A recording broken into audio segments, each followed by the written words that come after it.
Good evening, everyone. I'm welcoming you all in our today's session. I'm Arya Mukherjee, and first of all, let me thank you all for being present here. It gives me great pleasure to introduce our speaker this evening, who is going to discuss about understanding the politics of the Indo-Pacific region, challenges, and future roadmap. The eminent speaker of this unique topic is Professor Piyu Ghosh.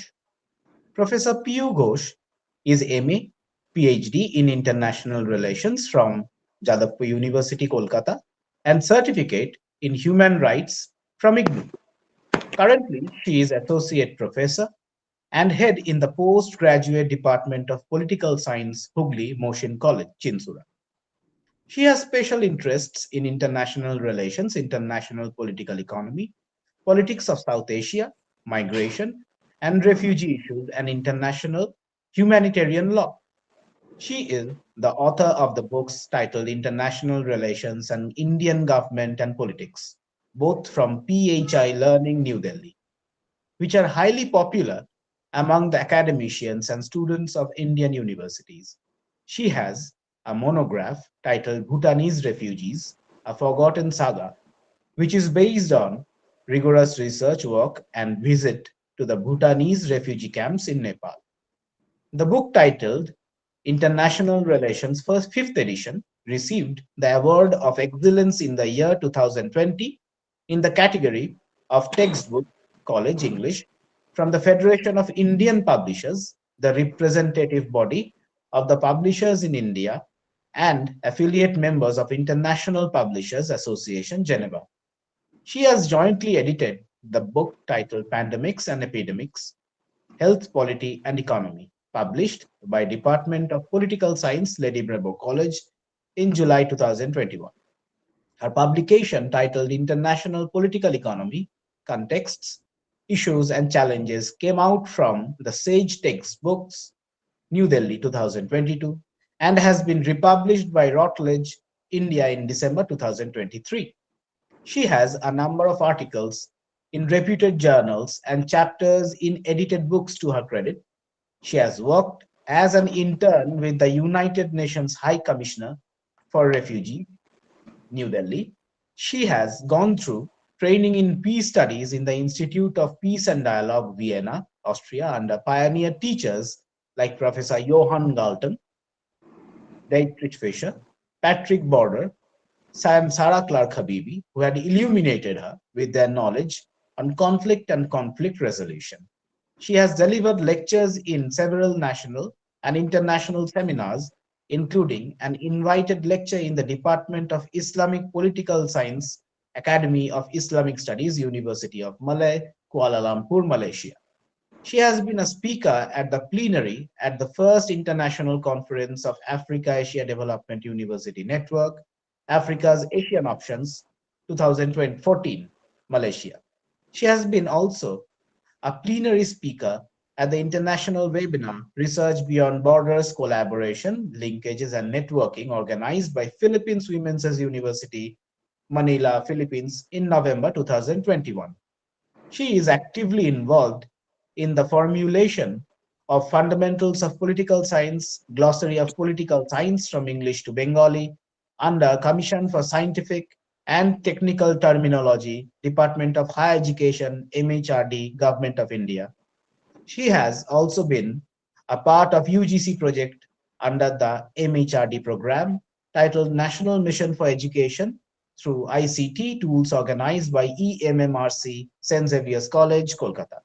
She has also been a part of developing reading materials and audiovisual lectures for PG Political Science program of Netaji Subhas Open University. She is vigorously in research-oriented work and academic publications. She is a member of International Editorial Board of International Journal of Political Science published by the Islamic Azad University, South Tehran branch from 2020 to 2025.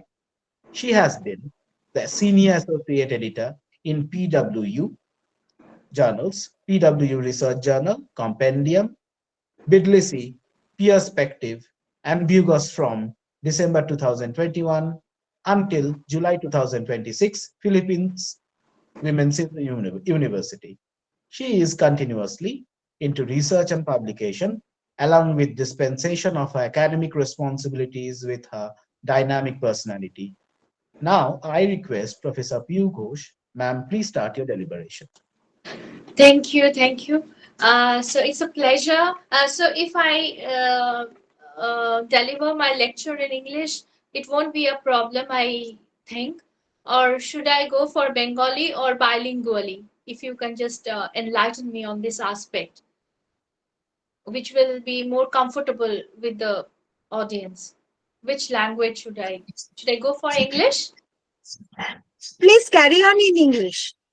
Okay, ma'am. Thank you. Thank you. So it's a great pleasure to be a part of Modak Training Institute.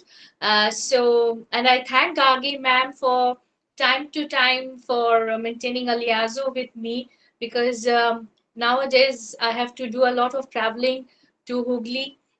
So sometimes I forget.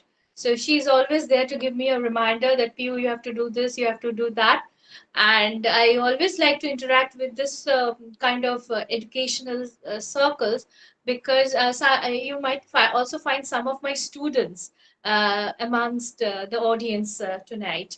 So I will keep it very simple, and international relations should be taught or should be spoken about in such a uh, lucid way, like storytelling, that it should not get a boring kind of lecture.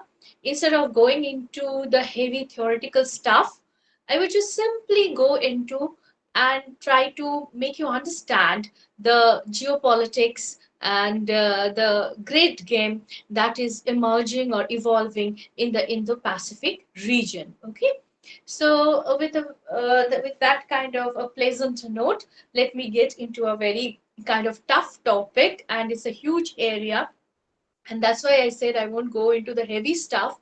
I would just restrict myself to the simplistic understanding of the politics of Indo-Pacific region. So before I go into the politics of it, it will be pertinent on my part to give you or to introduce you to the Indo-Pacific region. Can I have the map number 1 on the screen? Okay. So if you just give a search on the internet, you will find a lot of maps so showing you the Indo-Pacific region. Okay. So it might be a little bit confusing for you because if you have a globe in your hand, uh, most of us who teach international relations, we have a globe either in our class or in our staff room or in our home because it's always a kind of props which helps you to reach out to your student in a very easy way, to give them an idea about the world about which they are going to study, about the global politics that they are going to study. So when you go into the Google, you will find some of the maps which show you the Indo-Pacific region as this, that is the countries which are on the borders of the Pacific Ocean and the Indian Ocean. But as we know that the map, the globe is a kind of round kind of shape. So this Pacific Ocean, it also comes and it also borders down on the United States. So or the Americas. So it's the North Pacific Ocean and the South Pacific Ocean. So on one hand, we can say that the Indo-Pacific region encompasses countries like Australia, Bangladesh, Bhutan, Brunei, Cambodia, North Korea, India, Indonesia, Japan, Laos, Malaysia, Maldives, Mongolia, Myanmar, Nepal, New Zealand, the Pacific Island countries, Pakistan, China, the Philippines, Republic of Korea, that's South Korea, Singapore, Sri Lanka, Taiwan, Thailand, Timor, and Vietnam. And on the other hand, if you take the American perspective, they always try to forge into the Indo-Pacific region by stating that they are also bordering on the Pacific Ocean. So this is a kind of complex and geopolitical speciality that we have to deal today. So whatever it is, It's a huge area, and more than 40 countries, and the countries covering even Africa, because you have South Africa and the Horn of Africa. All those countries, they are bordering on the Indian Ocean. So it will be an African countries, the Asian countries, and the East Asian countries, and also the United States, which should come under the whole gamut of this Indo-Pacific region.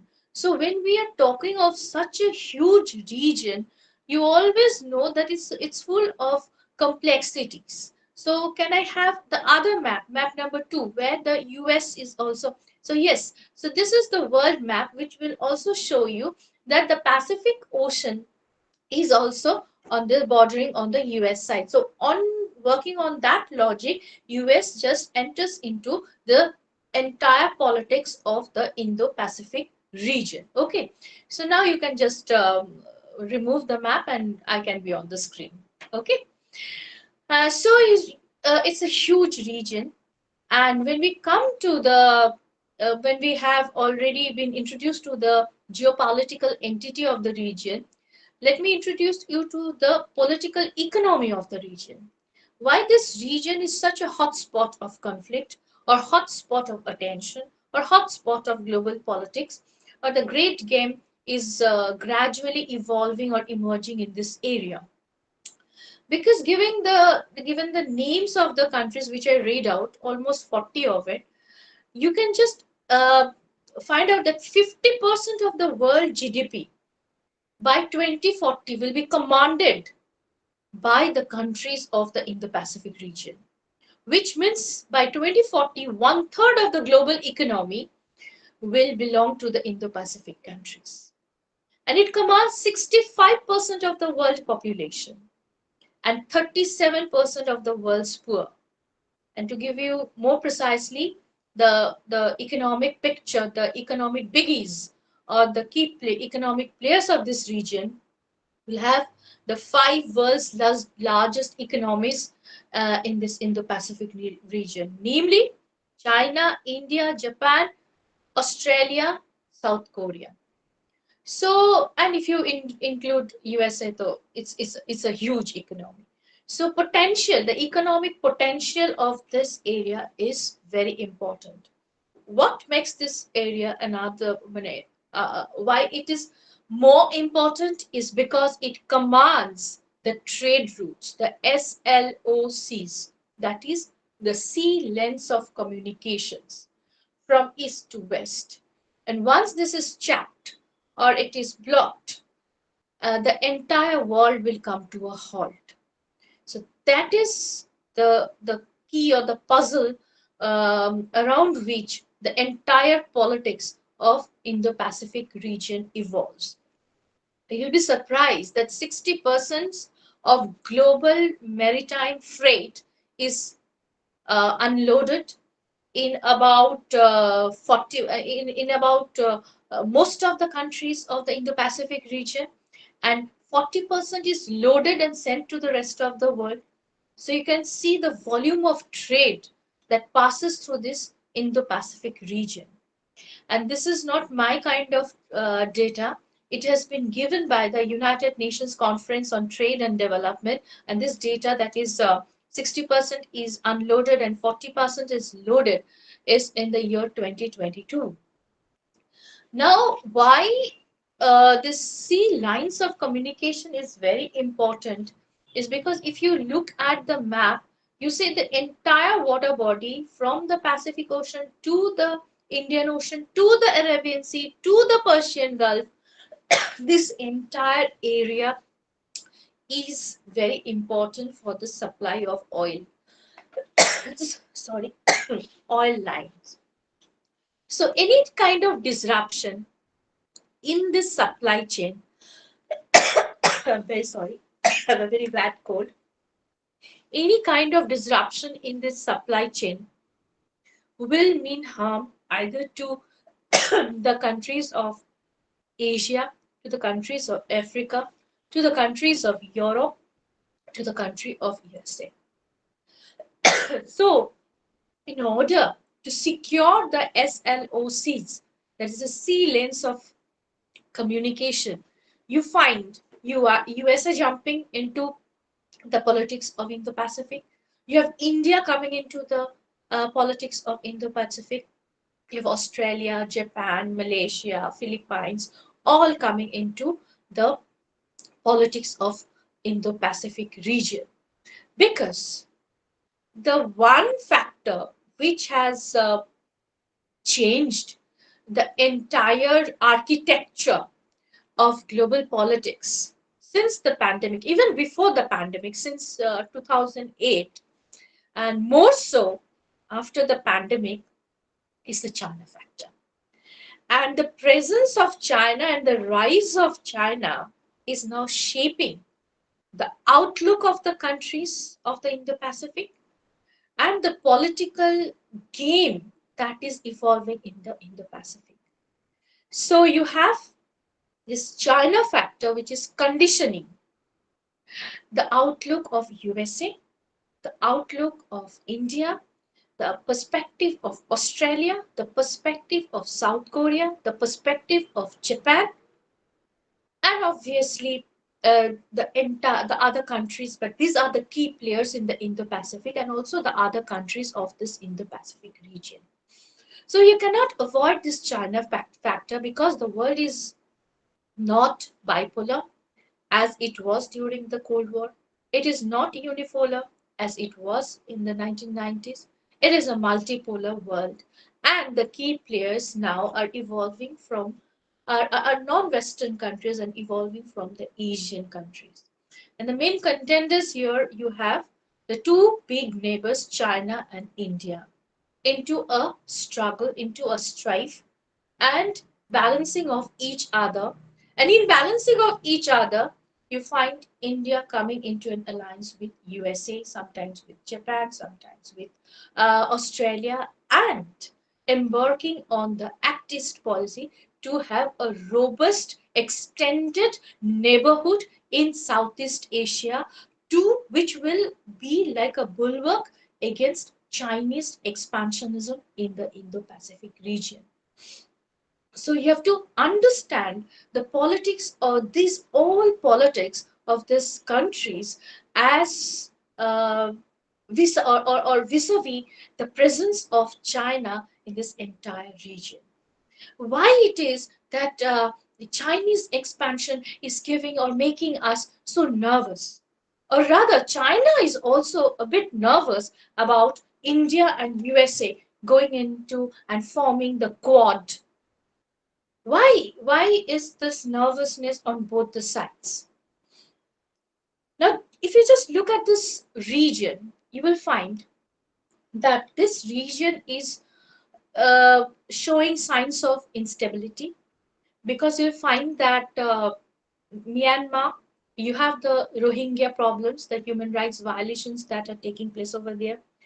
You have King Jong Un, who is kind of embarking on huge, ambitious nuclear power programs and threatening the US, Japan, and you also have the India China tensions coming up in this region. You have India Pakistan tensions that are coming into here. You have India Bangladesh tensions that are coming up. Again, this is a very recent development. You have tensions in the South China Sea, which is also in this Indo-Pacific region. You have tensions in East China Sea. You have China-Taiwan tensions. So it is not only India that is having tensions with China. It is these many, so many countries. There are so many points of tensions in this entire region. But if you can zero in on one factor, you'll see that it is China is becoming a major factor, a major point in all these tensions that are emerging in this Indo-Pacific region. So in order to balance China, you have, as I said, the USA rushes in. USA rushes in. Why USA rushes in into this area? Again, it's because it wants a secured SLOCs from the Pacific Ocean through the Indian Ocean to the Arabian Sea, to the Persian Gulf, and to the Atlantic Ocean, till the North Pacific Ocean and the South Pacific Ocean. So, entire world, the east to west, the sea lengths of communications must be secured. So we can see that this is one point where America is very much interested. But another point, Mani, if you want to see or look into or study international relations for the students, I should say, don't just look into the bilateral relations. Go beyond it. You have to look into the political economy of each of the relations. So here comes the economic interest of the US. This Indo-Pacific region, I said it commands 50%. It would command by 2040 50% of the world GDP. So it's a destination, a lucrative destination for FDIs. And yes, by 2022, as report shows, America had $2 trillion investment in this Indo-Pacific region. A trade between USA and Indo-Pacific region in 2022 was $2 trillion, and FDI was $956 billion in the Indo-Pacific region. So when you are having investment in a region, you cannot risk. You want benefit from it. So you want to secure it. So I come in. And what I see China as a threat. I see North Korea as a threat. So I have to balance them off. So what I do? I just find India as a very good ally who can be a balancing factor in the Indo-Pacific region, because India's foreign policy is also conditioned by the presence of the huge neighbor to its north. So what I see, I reach out for feelers, and I see who have similar kinds of insecurity in this in the Pacific region. I also find Japan, who has problem with islands regarding island territories with China in East China Sea. I go out to Australia, who share similar kinds of view, who wants a resilient, open, free, institutionalized based kind of Indo-Pacific region in the future. So I go to them, and they say they agree, and we form a quad. There was quad 1.0, which was a dam failure. So I go for a quad 2.0. But again, I cannot claim that quad is delivering well, because it's a non-military kind of alliance. America wanted to make it into a NATO kind, but India said no. Because, see, America is far off. We have to deal on a regular basis with China. It's an immediate neighborhood.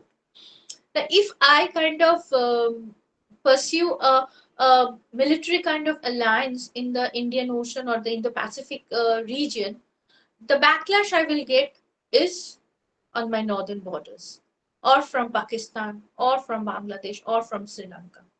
So India, being Panchshil being the cardinal principle of India's foreign policy, peace being the cardinal principle of India's foreign policy, we find that India said no, it's not going to be a military bloc. So what America does, the second option goes for AUKUS, Australia, UK, and US. And this is a kind of military bloc that they form.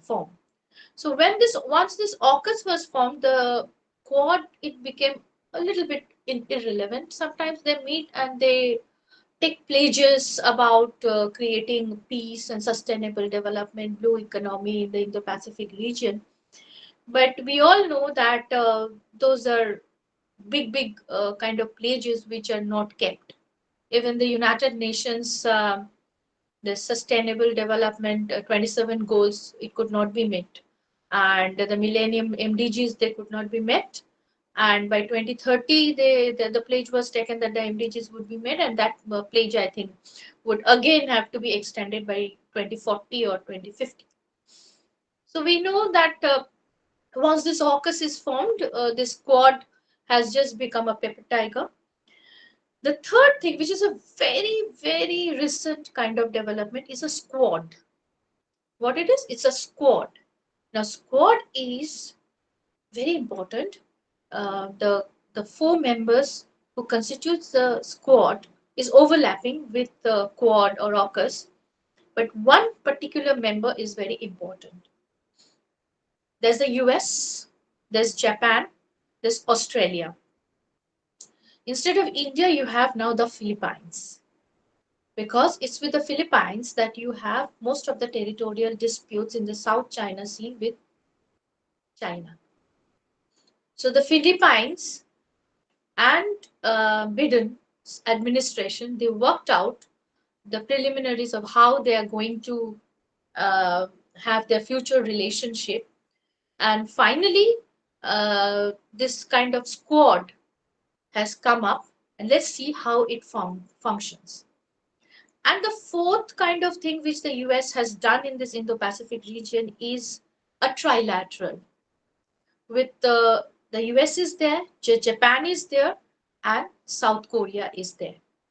So you can see there's a heavy presence of USA in the Indo Pacific region because the US doesn't want China to have a heavy hand or a kind of preponderant presence in this Indo Pacific region, especially in the South China Sea, in the East China Sea.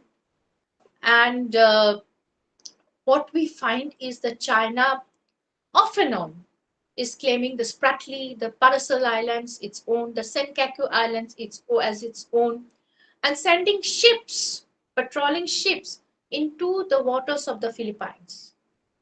And sometimes it's going to the international court, and the verdict is in favor of the Philippines. But given its Xi Jinping's China, you'll always find either it's a warship or it's a patrolling kind of smaller ships going into the South China Sea and kind of doing some exercises as if giving the idea that I'm grabbing this kind of sea grabbing যেটাকে বলে আর কি I'm grabbing this portion of the sea.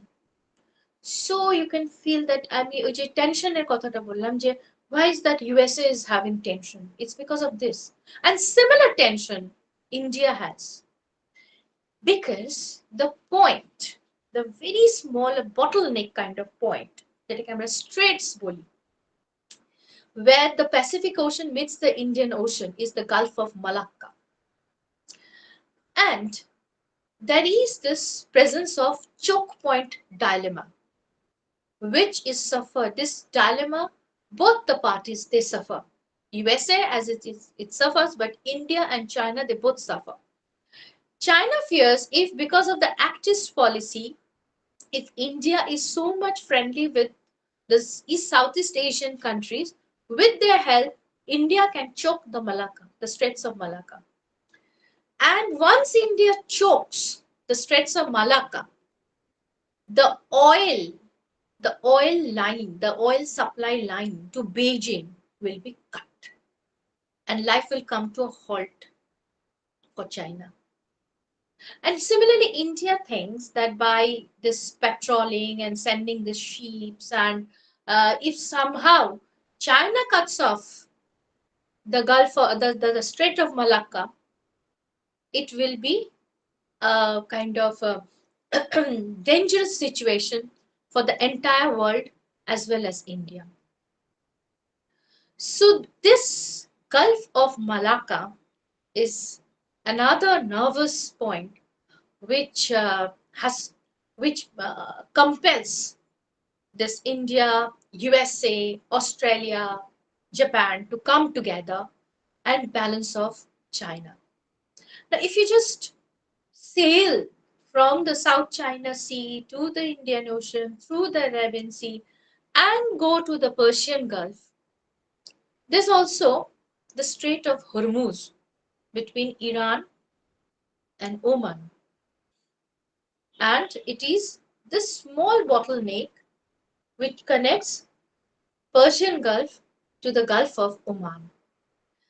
Now, this is also a point of nervousness because If India, with its Chabahar port, cuts off this Hormuz Strait, then again it will be a problem for China to get its oil supply into Beijing.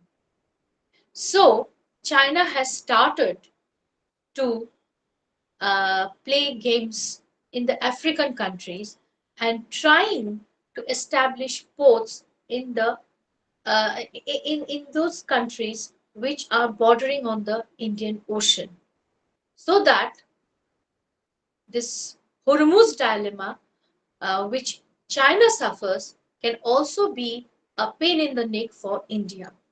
So it's just a balance of power that they are doing in this part of the Indo Pacific region. So you can see that the politics that is emerging now in the Indo Pacific is a very complicated politics. And mainly it's because of China, the rising China, the emerging China, and responses by the key players of this region. Now, when I talk about the key players in this region, you will find that why is that this is becoming more complex. Because I'm telling you that China is sending its patrolling ships, it's this and that into the South China Sea. So USA is forming the Quad, the AUKUS, the Trilateral, the Squad.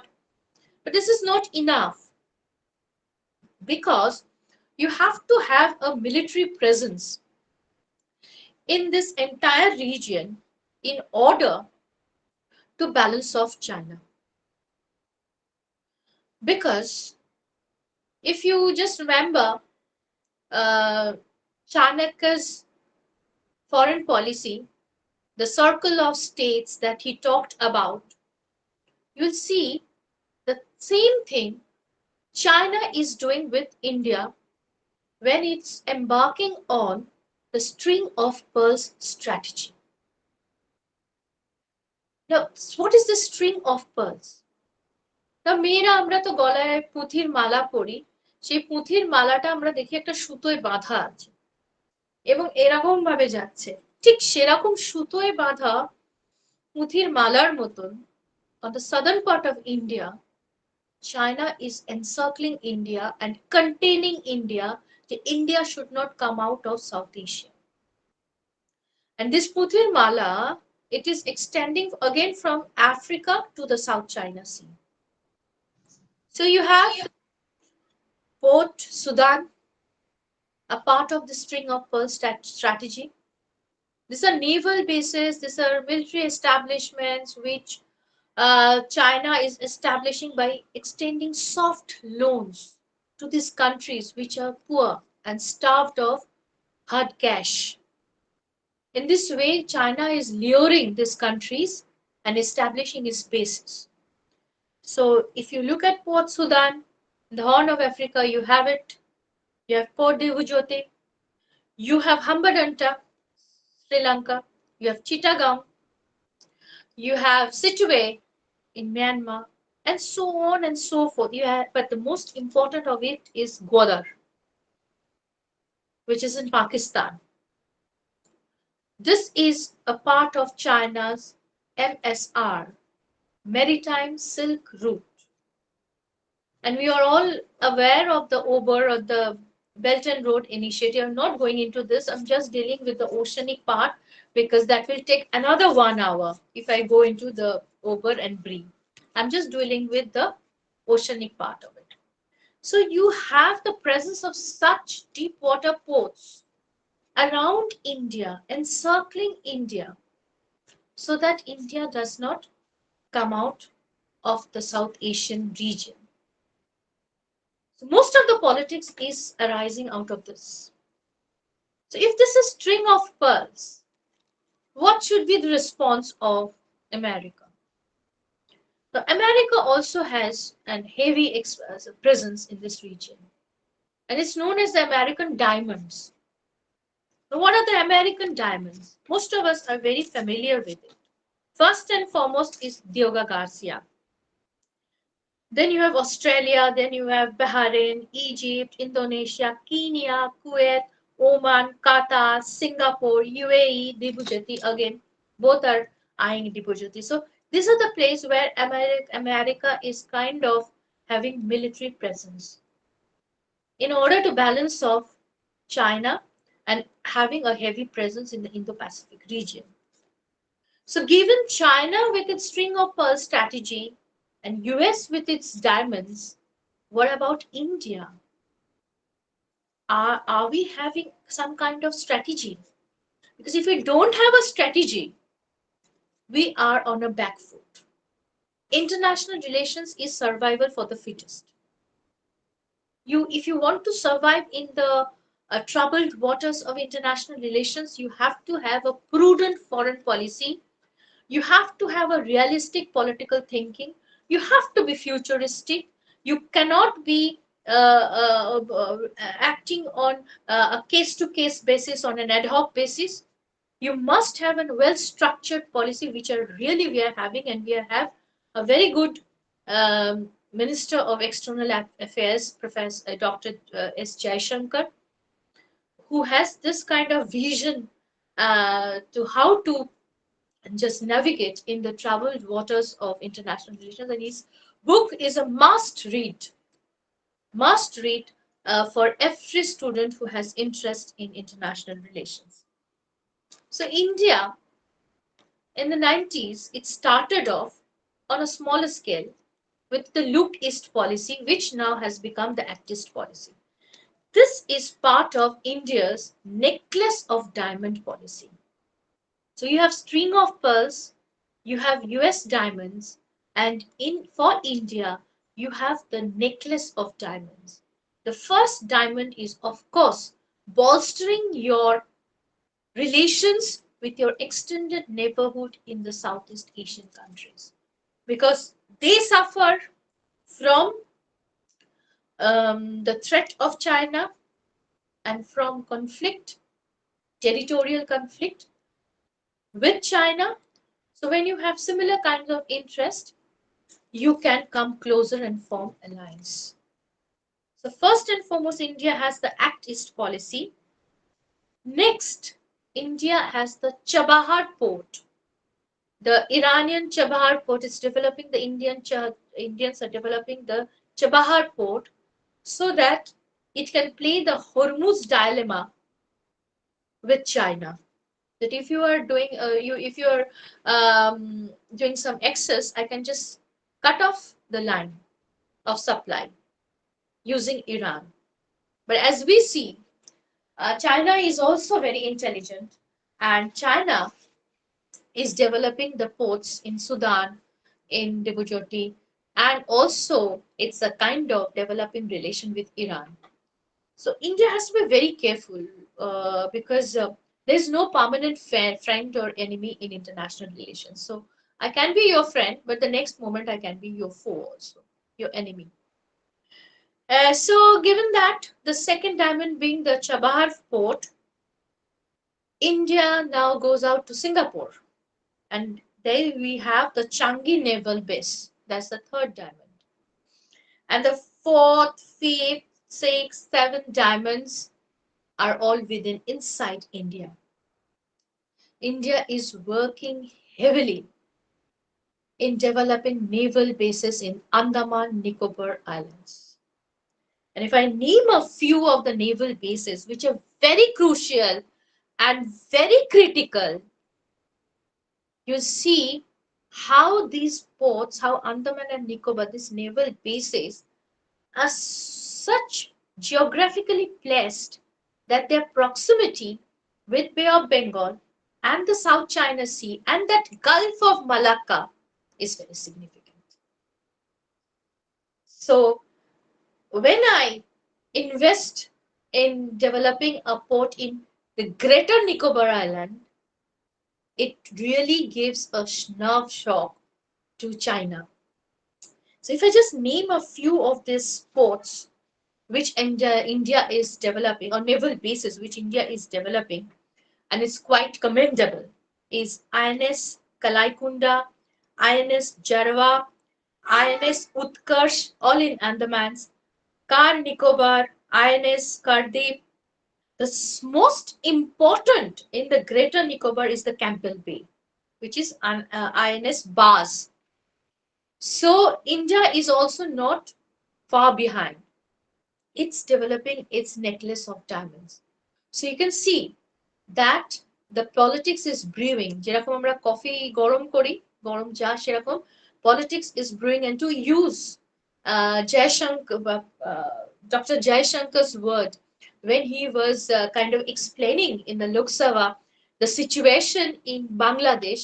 I follow him very closely because he's a very good diplomat, a veteran and seasoned diplomat, and the use of language is so modest, yet he knows which particular word to use. So he didn't say that in Bangladesh everything is in flames and this is demolished and this is being done. He used the term that India is watching the emerging situation in Bangladesh. So similarly, I use his term and I say that the situation is brewing and the situation is emerging and evolving in the Indo-Pacific region. And one day it's not far that it can be caught up in a conflict, but better not expect a conflict because we know what's happening in Russia, Ukraine, in Palestine, Israel. So better not expect a conflict. It's better that we have a balance of power situation or politics that is going on. Given this kind of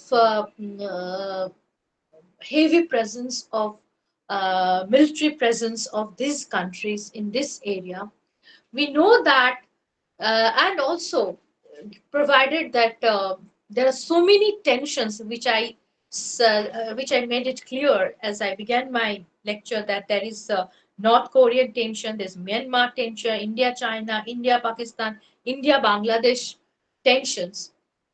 We can expect that there might be that there might be a situation where almost like a eyeball to eyeball contact with China might happen.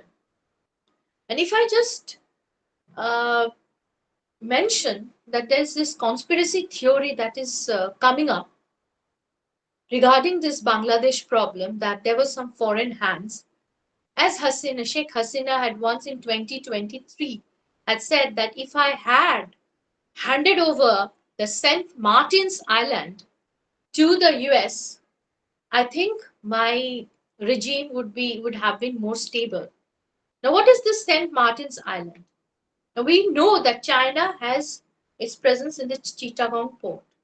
Now, this St. Martin's Island is in a crucial area in the northeastern part of Bay of Bengal, and US wanted it as a naval base.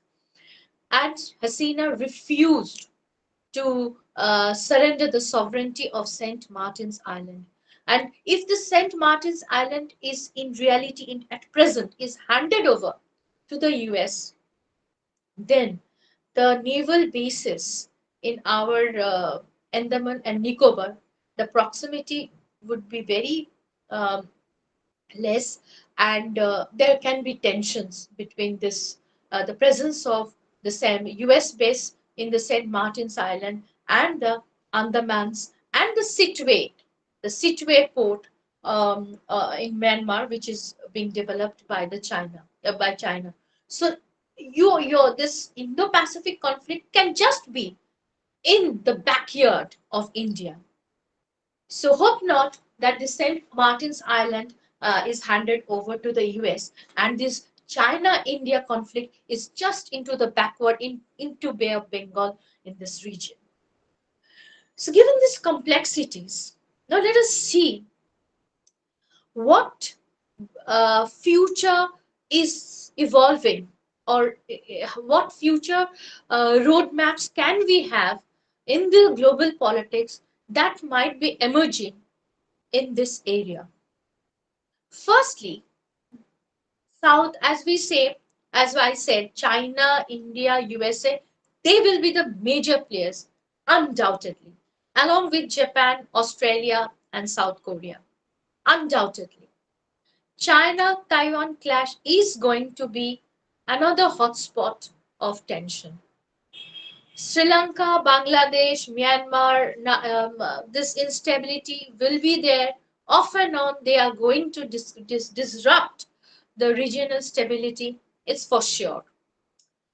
As China goes into South China Sea, East China Sea, and kind of does sea grabbing or territorial grabbing like the Spratlys, the Paracel, the Senkaku Islands, tension will be there with the Philippines, with Japan.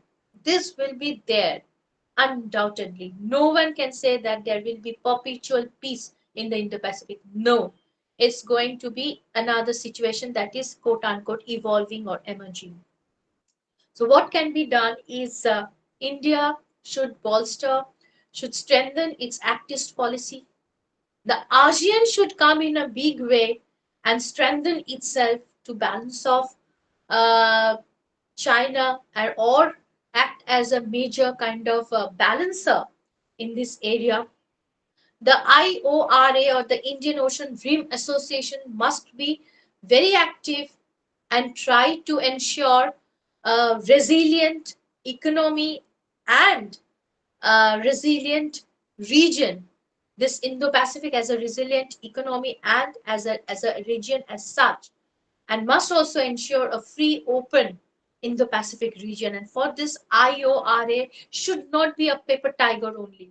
It must be an effective international organization. And again, you have this challenges for India are very kind of grave. Now, how is this India going to? Because this situation is emerging in such a way, India is in a kind of a catch 22 situation. What it is going to do? If it tries to go to the right, it will have problem. If it tries to go goes to the left, it's going to have a problem. So challenges are very grave for India. Now, see, USA is far off. It's just having a heavy presence, but India is located in this region. So, for India, its active policy or developing bases in the Andamans, uh, these are okay. These are part of the game and part of India's foreign policy, but it has to keep a watch, and as and when it has to uh, structuralize, change, modify its relation. For example, Bangladesh, we know there has been a regime change. But if I am Machiavelli or Chanakya, I would only look into my national interest and I won't look into the what kind of government there is, what kind of this is this. I will see that my kind of investment is there. I want to ensure that my investment does not go into the pani mein. We are Bengal ki pani mein. As we see that when there was this Afghanistan crisis, India and the rest of the world were very matured in their outlook. They did not recognize the Taliban, but gradually they normalized the relations with Afghanistan. And at present, we are seeing the present, our foreign minister and the government as such, they are just keeping a watch on the situation that is emerging. And out, they are not condemning, or out and out, they are not going into rhetorics because this is what a mature politics or foreign policy should be. Whatever your domestic government is, I want to ensure my borders, I want to ensure my economy, I want to ensure my interest, because any kind of wrong stepping in Bangladesh, Pakistan is already there, China will also come into and just displace India. We have already lost Maldives. We don't want to lose Bangladesh. So these are the challenges which are very kind of intriguing, interesting, and troubling for India. But given our prudent foreign minister, he has kind of summed up the the change of the scenario, the global scenario that is taking place, and he has said that we must now, a very new term that is introduced, we must now engage ourselves in plurilateral engagement. So we have heard about multilateral, we have heard about unilateral, but this is something more than multilateral or unilateral. So let me complete with what Dr. S. Jaishankar had to say, including his observations about Indo-Pacific, Afghanistan, or the Gulf. He said, and this is, I tell you, this is not 2024 that he said this. This is around 2022 or 23, early 23, that he made such a statement. He said, whether it is the Indo-Pacific, Afghanistan, or the Gulf, we are seeing more players, greater localization, and arrangement of pragmatism.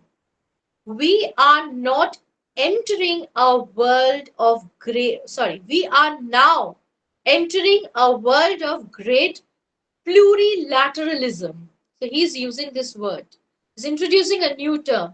He says we are now entering a world of greater plurilateralism, one that recognizes the shortcomings of multilateralism.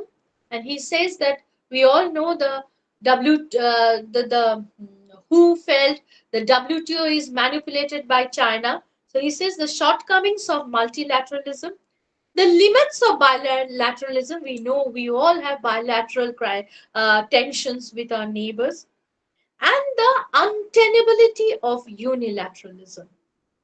So what he says, that India will now engage itself in a plurilateral way with multilateral forums, with its bilateral counterparts, with international organizations, with any sort of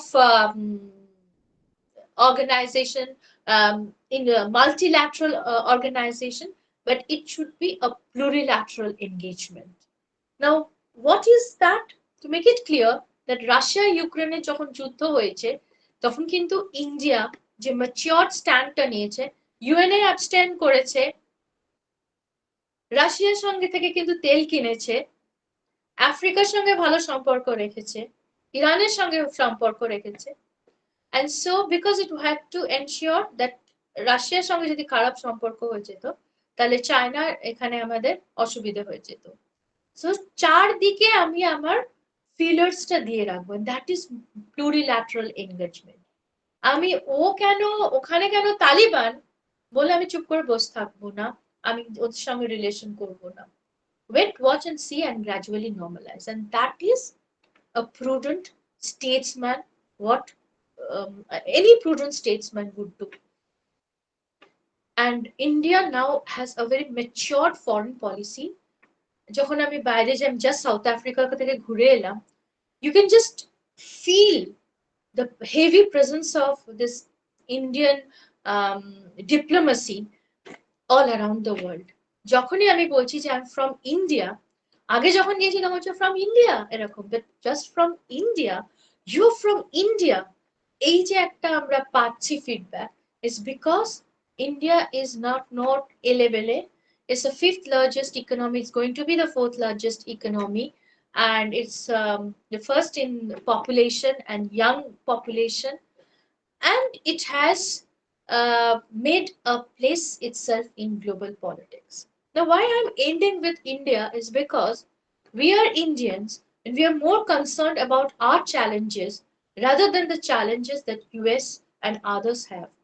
We have more to worry about China, because China will instigate problem in Pakistan, Sri Lanka, Maldives, Bangladesh, where not. So we Nepal, Bhutan. So we have to secure our country first.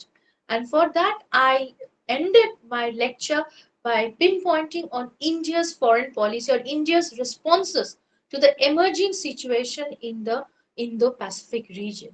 So you have the key players, but amongst the key players, I just chose India and zeroed in on India's foreign policy, just to give you an idea what is India's thinking about the Indo-Pacific region. I think the time is too short, Because if you had given me 2 hours, I would have gone on for 2 hours. I think I've just wrapped up on time. I hope so. Isn't that so, Gargi ma'am?